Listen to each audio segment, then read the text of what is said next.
Halo teman-teman, hari ini kita akan membahas satu perusahaan lagi yang di-request oleh teman-teman. Ini merupakan perusahaan yang bergerak di bidang properti. Sektor yang bagi saya cukup beresiko sih. Cuman bagaimanakah fundamental perusahaan yang satu ini? Langsung aja kita bahas karya bersama Anugerah Tbk dengan kode emiten KBAG atau kita panggil aja Keba. Dari sejarahnya terlebih dahulu tentang mereka di sini ya. Merupakan developer properti di Balikpapan yang berkomitmen membangun produk dan pelayanan berskala nasional dan berkualitas internasional, sekaligus bernilai tambah untuk kepuasan konsumen serta berdampak positif kepada pembangunan kota, lingkungan, serta mendukung visi kota Balikpapan. Ya, untuk sejarah mereka biasanya sih ada di IDN ya. Kita bisa lihat di IDN ini. Nah, didirikan pada 14 Februari 2014. Kita coba lihat di sini. Di bagian sejarahnya di sini didirikan pada tanggal 14 Februari 2014 pas itu ya Valentine ya. Perusahaan bergerak dalam bidang pengembangan real estate baik secara langsung maupun melalui entitas anak. Memulai perusahaan komersial operasi komersial pada tahun 2015 mengembangkan kawasan rumah di Balikpapan dengan nama Rumah Kota Green Valley. Jadi gitu aja tentang sedikit properti mereka. Ini jajaran direksi mereka ya, dan berserta komisaris juga. Nah, ini bisnis mereka Green Valley di Balikpapan. Besar banget ya, gede ya. Ini sekitar ada 4 lantai kalau kita lihat. 4 lantai gitu. Ini berada di Balikpapan dekat dengan proyek IKN ya. IKN. Jadi untuk prospeknya sendiri bergerak di bidang properti ini sih ya ngeri-ngeri sedap sih. Jadi cukup beresiko aja ya. Jadi bagi saya sih ya beresiko aja. Selanjutnya kita lihat pemegang sahamnya non publik yang menjadi pengendali itu ada Visi Kota Indonesia. Ini kebanyakan bukan berita tentang Keba sih, tapi saya baca-baca sih aman-aman aja ya.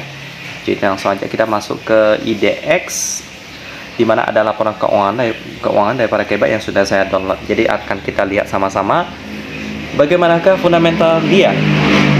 Apakah cukup beresiko seperti yang saya asumsikan atau malahan mencatatkan laba yang cukup besar ya. Kita langsung aja pindah ke PDF dan juga RTI bisnis. Baik, beginilah penampakannya. Pertama kita lihat pemegang sahamnya, di mana tadi sudah dibahas Visi Kota Indonesia memegang sebesar 44% saham ini ya Keba ya. Lalu porsi masyarakatnya sebesar 44%. Cukup gede tapi masih aman. Langsung aja kita lihat fundamentalnya, di mana kuartal pertama tahun 2022 ada update tapi sayang sekali masih rugi ya. Dengan net profitnya minus 1,15 miliar rupiah. Kita langsung buka di PDF-nya, di mana untuk mata uangnya di sini memakai rupiah ya, mata uang pelaporannya. Lalu pembulatannya dalam bentuk satuan full. Berarti nggak usah kita kalikan apa-apa. Kita lihat dulu net profitnya di sebelah sini. Laba rugi yang dapat diatribusikan ke entitas Indo itu minus 1,147 miliar rupiah. Jadi kalau dibulatkan minus 1,15 miliar rupiah. Cukup akurat. Dengan PR-nya pasti minus, dengan kurang rasionya 379%. Bagus ya.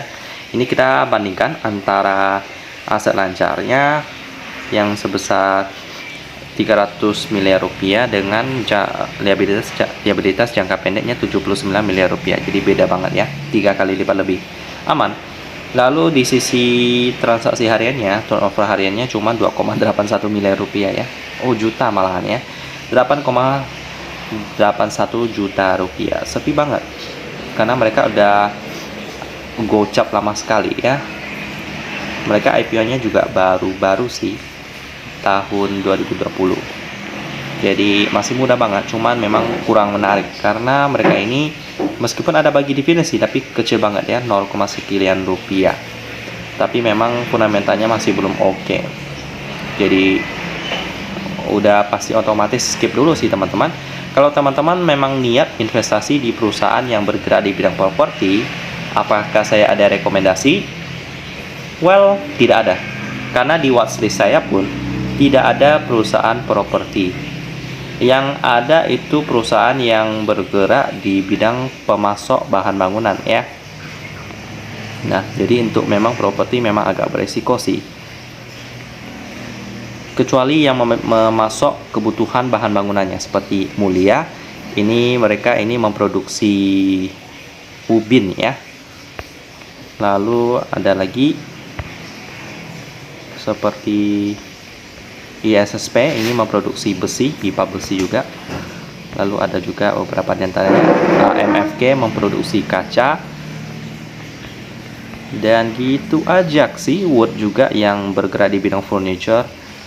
Nah, jadi teman-teman mungkin opsinya bukan perusahaan yang bergerak di bidang properti, tapi lebih penyedia bahan bangunan ya. Tadi saya sudah sebut ada Wood, juga ada AMFK dan juga Mulia. Jadi pilih-pilih aja lah, karena kalau masuk ke watchlist itu biasanya lebih aman daripada perusahaan yang kayak tadi Keba ini agak berisiko sih, karena memang sektor properti itu memang sangat berisiko.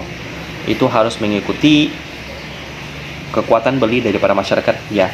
Jadi biasanya ekonomi itu kalau lagi terpuruk itu kan ada beberapa sektor yang bisa naik tuh, kayak kemarin pandemi sektor kesehatan naik, sektor komoditas juga setelah pandemi lewat, nah naik tuh. Tapi kalau properti, kalau keseluruhan ekonomi nggak naik-naik ya, cuman satu naik satunya turun, maka mereka juga ikutan stagnan juga, malahan ikutan turun, karena mereka yang paling ibaratkannya yang kayak berdiri di garis depan lah di bidang ekonomi.